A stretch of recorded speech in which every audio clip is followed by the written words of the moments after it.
فاسل به بأنفع الطريق كفيتني به أذى بطريقي في البر والبحر وفي الطريق رددت عني أذى الزنديق قبل مجدت لي بالتصديق سبحان ربك رب العزة عما يصفون وسلام على المرسلين والحمد لله رب العالمين.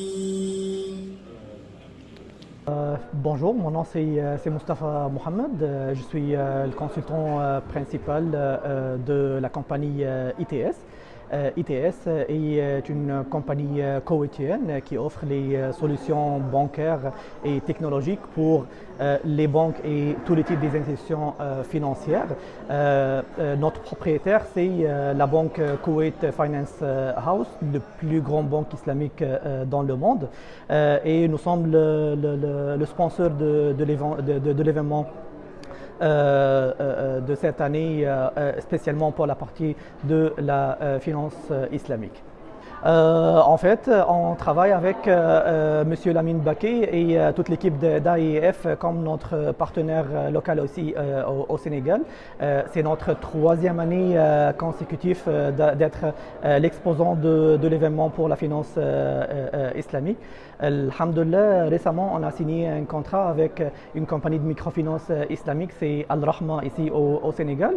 Et nous sommes dans la phase de faire l'implémentation avec eux et d'ici quelques mois, ils vont commencer le travail direct avec les produits d'ITS.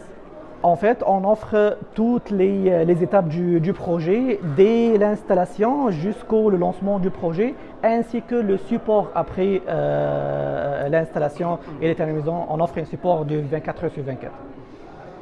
Avez-vous signé des accords pour des durées indéterminées ou bien pour des durées bien déterminées? En fait, non, on offre le support pendant toute la durée où il y a les services avec ITS, incluant les upgrades ou les mises en service continuelles. Par exemple, on vient de lancer un nouveau produit et pour tous les clients actuels, ils vont gratuitement avoir accès à l'upgrade vers la nouvelle version du produit. Alors, quelles sont, une dernière question, quelles sont les perspectives d'avenir et quelles sont les innovations que vous avez préconisées pour mieux améliorer votre travail par rapport au consulting et autres? Excellent. En fait, c'est une question très importante parce qu'à ITS, on donne toujours une priorité, pas seulement pour aujourd'hui, mais aussi pour le futur. Quelque chose qu'on a commencé à le faire après le Covid, pour une vision future qui aide les banques et les institutions financières à être toujours à la hauteur de la technologie. Rappelez-nous le nom. Moustapha Samir. De l'entreprise ITS, International Turnkey Systems. Mohamed Lamine Baké, président de l'Institut africain de finance islamique. Voilà, cette année, c'est l'opportunité de faire un forum sur la 9e édition du forum sur la finance islamique portée sur les opportunités de financement qu'offre la finance islamique par rapport à la souveraineté alimentaire. Vous savez que la souveraineté alimentaire, c'est une question d'actualité dans beaucoup de pays, y compris les pays d'Afrique de l'Ouest. Vous savez, avec les chocs qui sont arrivés avec la guerre de l'Ukraine, non seulement les pays qui ne l'ont pas atteint essaient de l'atteindre, mais même ceux qui l'ont atteint essaient de se préparer à d'éventuels chocs. Alors ici, c'était d'explorer comment la finance islamique, qui est une finance de l'économie réelle, est adaptée au financement de l'agriculture. Comment la finance islamique peut permettre au secteur de l'agriculture, de l'élevage et de l'agro-industrie de booster la production très rapidement en un temps record. Et on a eu un atelier très fécond sur ça, avec des présentations de haut niveau macroéconomique de la Banque islamique de développement, au niveau moyen avec la Banque islamique du Sénégal et au niveau micro, même avec la microfinance des champions locaux comme Sénéguindia, comme Minam Export. Et il y a eu des débats très intéressants dans ce sens. Et on a aussi eu un atelier très fécond sur la fintech islamique. Vous savez que les systèmes bancaires et tous les systèmes financiers sont en train de se digitaliser. Et ça va de pair avec l'explosion de la finance islamique qui croît à 2 chiffres depuis plus de décennies, très rapidement, mais dont l'Afrique de l'Ouest, l'Afrique en général, a une maigre partie.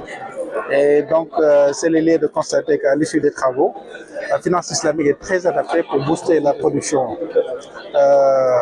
agricole, l'élevage dans la souveraineté alimentaire et qu'aussi elle s'adapte beaucoup à la digitalisation. La finance islamique, c'est une économie, c'est une finance qui bannit la spéculation et qui veut qu'on finance des activités. Et il y a beaucoup de produits spécifiques, on en a beaucoup parlé dans le forum, qui sont très adaptés au développement de l'agriculture. J'ai parlé du produit qu'on appelle le salam, qui d'un coup permet de financer les intrants, les engrais, les semences des cultivateurs qui financent la période de soudure et qui achètent en même temps la récolte. Et donc je pense qu'il y a beaucoup d'expertise dans ce sens et il y a beaucoup d'initiatives que l'État, les institutions bancaires comme la Banque islamique du Sénégal, la Banque islamique de développement, les acteurs peuvent travailler là-dessus pour booster la production agricole. Ça, c'est un projet qui est en cours depuis 2010, hein, parce que vous savez, ça c'est très simple, parce que le cadre réglementaire c'était basé sur les taux d'intérêt et la finance islamique mène les taux d'intérêt. Mais je suis fier de dire que la BCEAO a un rôle très proactif, qui était très présente dans ce forum, qui est d'ailleurs très présent dans tous les forums. Et même le mot de clôture a été prononcé par le directeur national de la BCEAO et les choses sont en train de bouger. Écoutez, depuis qu'on a commencé le forum, je pense que les premières conclusions du forum ont poussé l'émission de Sukuk au Sénégal d'un volume de plus de 500 milliards. Et je pense aussi l'approche proactive que la Banque islamique de développement a eue par rapport à nos pays. Et ils sont devenus le premier partenaire financier pour le développement du Sénégal. À une échelle moindre aussi, je pense que la Banque islamique est en train d'exploser. Il y a beaucoup d'institutions de microfinance qui se mettent en place. Personnellement, je pense que c'est très lent. Si on compare aux régions du monde, je pense que l'allocution du représentant régional de la BID, au nom du président de la Banque islamique de développement du Jeddah, disait qu'on parle maintenant d'un business de plus de 4 000 milliards de dollars avec un taux de croissance à 2 chiffres. Et toute l'Afrique représente moins de 2% dans ce secteur. Donc c'est très lent. Bien que ça avance, mais c'est très lent.